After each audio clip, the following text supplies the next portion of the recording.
चर्चा करने जा रहे हैं। आज एक और बहुत ही दिव्य गुणों से परिपूर्ण सामान्य सर्वत्र देश में उपलब्ध होने वाला, तो चाहे समुद्र का किनारा हो, चाहे वो 5, 6, 7 हजार की हाइट की ऊंचाई पर क्यों ना हो, यह सर्वत्र पाया जाता है। इसकी यह 2 प्रजातियां हैं। हम लोग बात करने जा रहे हैं ऑक्सैलिस कार्लिकुलाटा के विषय में। ऑक्सैलिस कार्लिकुलाटा हिंदी में इसका नाम है चांगेरी। चांगेरी का दूसरा नाम है खटमीठी घास। खट्टी मीठी घास चांगेरी, वास्तव में यह बहुत ही दिव्य औषधीय गुणों से परिपूर्ण यह पौधा है। यह शुभ है। गांव देहात के सर्वत्र, चाहे वो आदिवासी क्षेत्रों में वो रहने वाले लोग हों, चाहे वो अन्यत्र कहीं के भी कोई ग्रामीण क्षेत्र में रहने वाले लोग हों, प्रायः सभी लोग इस पौधे से हैं परिचित। बच्चे लोग इसको खाते भी हैं। ये खट्टा होता है खाने में भी और अच्छा भी लगता है। यह सड़क के किनारों पर या खेतों में, कहीं पर भी जंगल में ये पौधा आपको मिलेगा। इसकी यह दूसरी प्रजाति है चांगेरी की। इसमें बहुत सुंदर फूल भी आते हैं। इसमें बैगनी रंग के फूल आते हैं, इसमें पीले रंग के फूल आते हैं। पीला फूल और बैगनी रंग का फूल देखने में बहुत ही मन को सुंदर लगता है। और यह पौधा लगभग 12 महीना रह सकता है। इसको आप गमले में भी लगा सकते हैं। गमले में लगा करके इस पौधे से आप बढ़ा सकते हैं घर की शोभा। घर की शोभा को बढ़ाने के लिए, साथ ही विविध रोगों से मुक्ति के लिए, कितनी भी भयानक माइग्रेन हो या किसी भी तरह से आपको सर में दर्द हो, उस सर दर्द से मुक्ति के लिए आप इस चांगेरी खट्ट मीठी जो घास है उसको पीस करके लगाइए माथे में।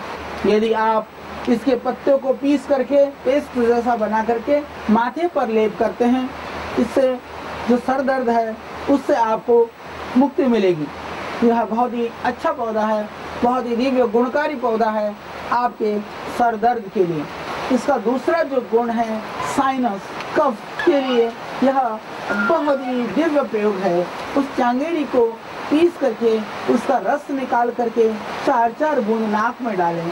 साइनस कफ बलगम माइग्रेन के लिए यह बहुत ही गुणकारी है आपका यह चांगेरी पौधा। तो माइग्रेन वालों के लिए लगेगी बहुत, ये ध्यान रखें, अच्छी खासी लगती है। उस रस में थोड़ा पानी मिला लें, थोड़ा पानी मिला करके तब आप नाक में डालें, क्योंकि यह लगती बहुत है, परंतु इससे पूरा कफ जो अंदर का जो बलगम है वह निकल जाएगा। यह एक बहुत ही गुणकारी और दिव्य प्रयोग है साइनोसाइटिस के लिए, एलर्जी के लिए और माइग्रेन के लिए। जिनको भूख कम लगती हो, इसका बहुत एक अच्छा प्रयोग है। इस रूप में भी इसको हमें प्रचारित करना चाहिए, लगाना चाहिए। इसकी जो चटनी है, पुदीना के साथ चांगेरी की चटनी नहीं डालने की जरूरत पड़ेगी आपको, इमली नहीं डालने की जरूरत पड़ेगी आपको, खटाई बिना खटाई के इस चांगेरी के पत्तों की जो प्राकृतिक खटाई है उसमें पुदीना आदि डाल करके इसका सेवन कर सकते हैं। जिनको भूख कम लगती हो, पुदीना के साथ चांगेरी की चटनी बना करके इसका सेवन कर सकते हैं। और जिन बच्चों को मंदाग्नि की शिकायत है, भूख कम लगती है, थोड़ा सा अदरक डाल लें, चांगेरी और पुदीना की चटनी बना लें, तो इससे आपकी स्वाद की अभिवृद्धि तो होगी ही, परंतु आप इससे बहुत सारे औषधीय गुणों से भी लाभान्वित हो जाएंगे। तो चटनी के रूप में चांगेरी का खट्ट मीठी घास का प्रयोग आप करें। यह मंदाग्नि के लिए, जिनको बहुत कम भूख लगती है, या विषम अग्नि इसको बोलते हैं, कभी बहुत भूख लगती है, कभी आदमी काफी खा लेता है और कभी कभी बिल्कुल भूख नहीं लगती है, तो ऐसी स्थिति में बड़ी परेशानी होती है। और आदमी जब भूख लगती है ज्यादा खा लेता है, जब भूख नहीं लगती है तो खाने से बचने का प्रयत्न करता है, वो ठीक नहीं है। देखिए, अति भूख भी नुकसानदायक है और बिल्कुल नहीं लेना भी नुकसानदायक है। शरीर के निर्वहन के लिए बॉडी को जितने भी कैलोरी की जरूरत है, उसके लिए आपको जरूरत है इस भोजन की और आहार की। आहार से ये आहार निद्रा, ये जो त्रय उपस्तंभ ऋषियों ने कहा, आहार निद्रा ब्रह्मचर्य मिति, ये तीनों उपस्तंभ आदमी के लिए जरूरी है। आहार से जीवन चलता है, आहार से जीवन का निर्वहन होता है और अति आहार से रोगों की वृद्धि भी होती है। न हम आहार को अति होने दें, न ही आहार को स्वल्प लें।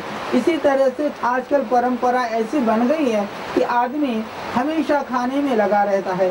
सुबह उठता है, पहले चाय पीता है, चाय पी कर के फिर थोड़ी देर के बाद में फिर चाय पीता है, फिर नाश्ता करता है, फिर खा करके ऑफिस में जाता है। इसी तरह से वहाँ कोई पार्टी या कोई लोगों से मीटिंग होती है तो वहाँ भी खाता है। इस तरह से दिन भर खाने की आदत अच्छी नहीं होती है। आप निश्चित कर लें समय कि प्रातः, मध्याह्न और सायंकाल 3 समय 24 घंटे में भक्षण पर्याप्त होता है। बीच में यदि कभी भूख भी लगे तो दूध या जूस लिक्विड ले सकते हैं। फल आदि भी यदि बहुत करे तो कभी थोड़ी मात्रा में ली जा सकती है। अन्यथा बार बार आप खाने की आदत से बचें तो जो विषमाग्नि है उससे आप मुक्त हो जाएंगे, वह आपकी हमेशा के लिए समाप्त हो जाएगी। फिर भी यदि बहुत समय से इस तरह की परेशानी है तो आपके लिए मैं लेकर के आया हूँ ये एक दिव्य पौधा जिसका नाम है चांगेरी। तो चांगेरी खाइए, अपनी भूख को बढ़ाइए और पेट की गड़बड़ियों को भगाइए। ये आंतों के इन्फेक्शन के लिए भी बहुत ही अच्छा है। तो उसमें भी आप इसके पत्तों को पीस करके चटनी के रूप में या रस के रूप में भी आप इसका सेवन कर सकते हैं। इस तरह से सेवन करने से इससे आपके पेट को पूरा लाभ मिलेगा। ये चांगेरी सर्वत्र देश में पाया जाता है। खट मीठा घास के नाम से इसको हम जानते हैं। तो आप इसको अपने गमले में भी लगाइए। एक बार लगने के बाद में ये चांगेरी जल्दी से खत्म नहीं होती है। ये छोटी वाली चांगेरी लगाने से मुश्किल से लगती है, अपने आप ज्यादा उगती है। ये बड़ी वाली चांगेरी ऐसे लगती है कि लगने के बाद में भी खेत में फैल जाए। कई जगह पर हमने देखा, पहाड़ों में भी हमने देखा। अभी मैं गंगोत्री गया था, इतनी मात्रा में ये चांगेरी होती है कि दूसरे खेत की जो खेती होती है उसमें भी यह नुकसान पहुंचाना शुरू कर देती है। तो आइए हम इसी को ही खेती बना लें, औषधीय गुणों से भरपूर इसका लाभ उठाना शुरू कर दें।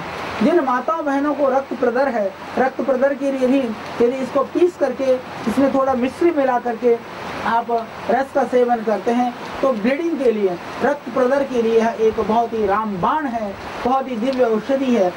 एक एक बीमारी इतना ज्यादा कष्ट देती है, इतनी ज्यादा पीड़ा देती है कि जिसको पीड़ा होती है उस पीड़ा को वही जान सकता है।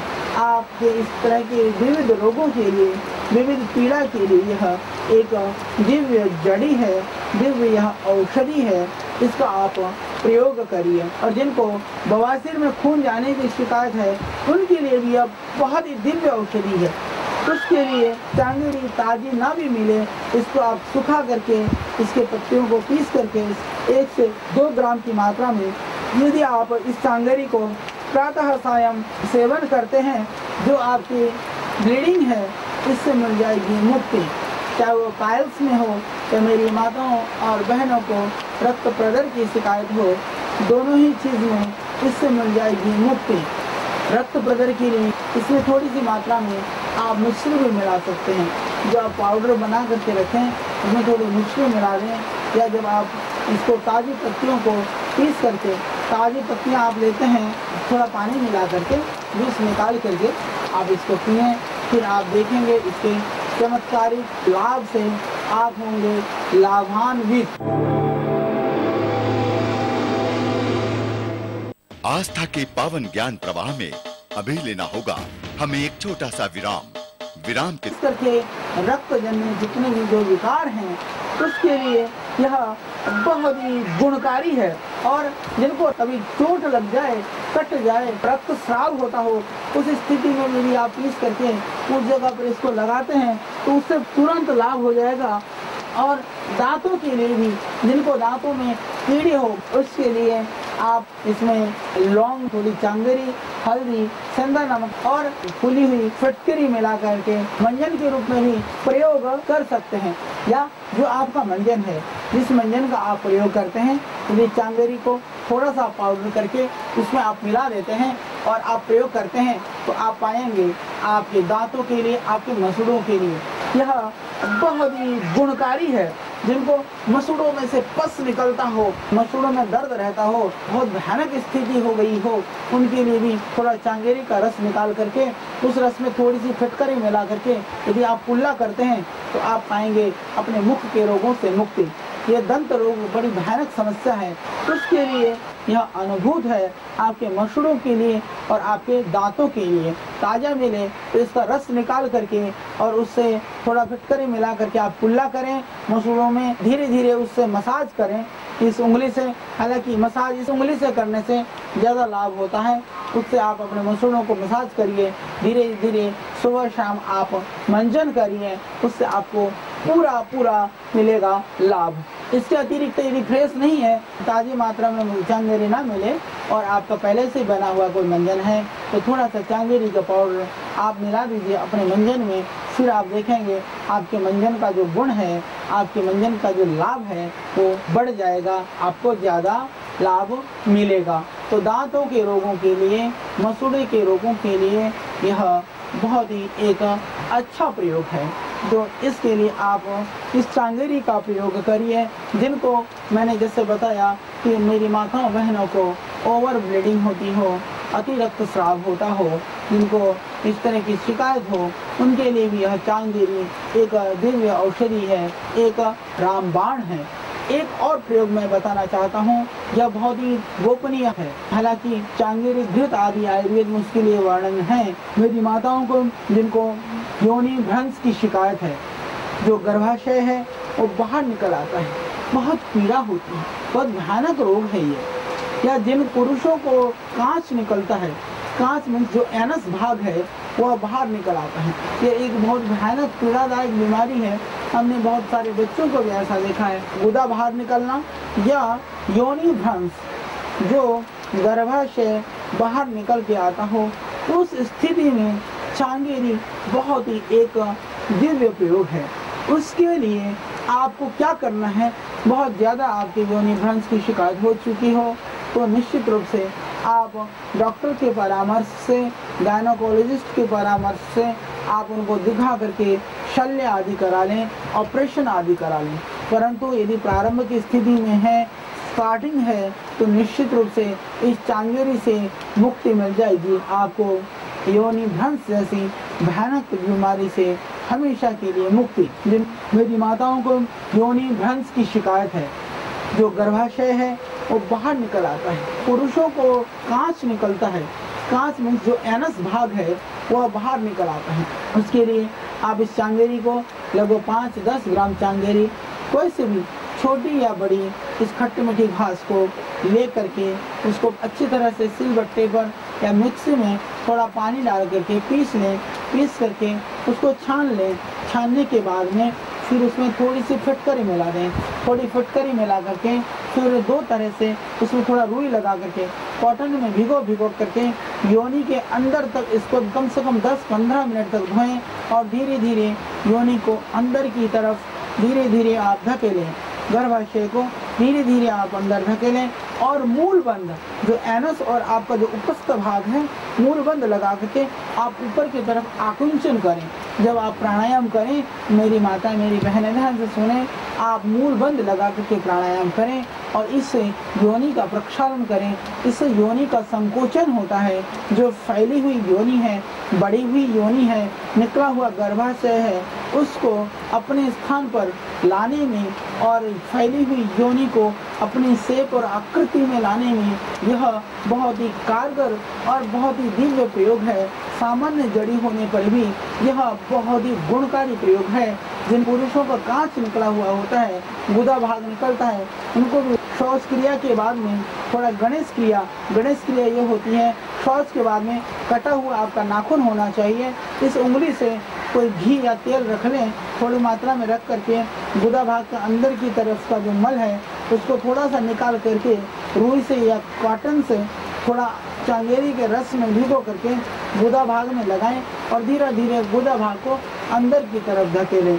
फिर मूल बंद लगा करके प्राणायाम करें। चांगेरी के पानी से गुदा और योनि को धो करके फिर नियमित रूप से मूलबंध लगा करके प्राणायाम करना, इससे योनि का संकोचन होता है, इससे गुदा का संकोचन होता है और जो गुदभ्रंश और योनि भ्रंश जैसे जो भयानक बीमारियां हैं, जो भयानक व्याधि है, उससे आपको मिलती है मुक्ति।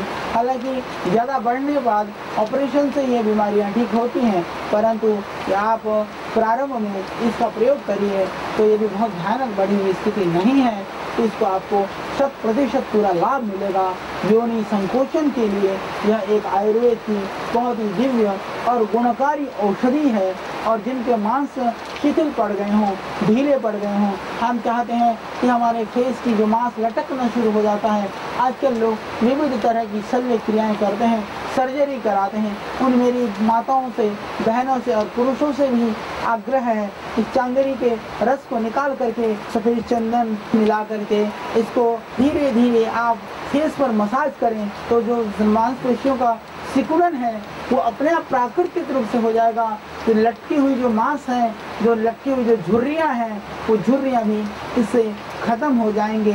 इसमें आप सफेद चंदन या बाकी जो द्रव्य हैं जो फेशियल की तरह से आप इसका यूज़ कर सकते हैं। ये आपके अपने घर का यह एक तरह से सौंदर्य को बढ़ाने वाला और पेट के रोगों को दूर करने वाला ये एक बहुत ही दिव्य और गुणकारी पौधा है। जो मेरे जो नशेड़ी भाई हैं, जो भांग धतूरा सब चीज़ों का सेवन करते हैं, तो उनको भी यदि चांगेरी का रस थोड़ी थोड़ी मात्रा में पिला दिया जाए तो इससे भांग का नशा जो है वह भी खत्म हो जाता है। धतूरे का जो नशा है उसके लिए भी यह चांगेरी बहुत ही गुणकारी और बहुत ही लाभकारी पौधा है। तो आइए इस चांगेरी को हम घर में लगाएं, देखने में भी सुंदर है, ये हरा भरा है, हमारे खेत और खलिहान में अपने आप ये उगता भी है। इस तरह की भयानक व्याधियों से मुक्ति के लिए हम इसका प्रयोग करें और अपने आप अपने घर परिवार को स्वस्थ रखते हुए इस स्वास्थ्य संदेश को हम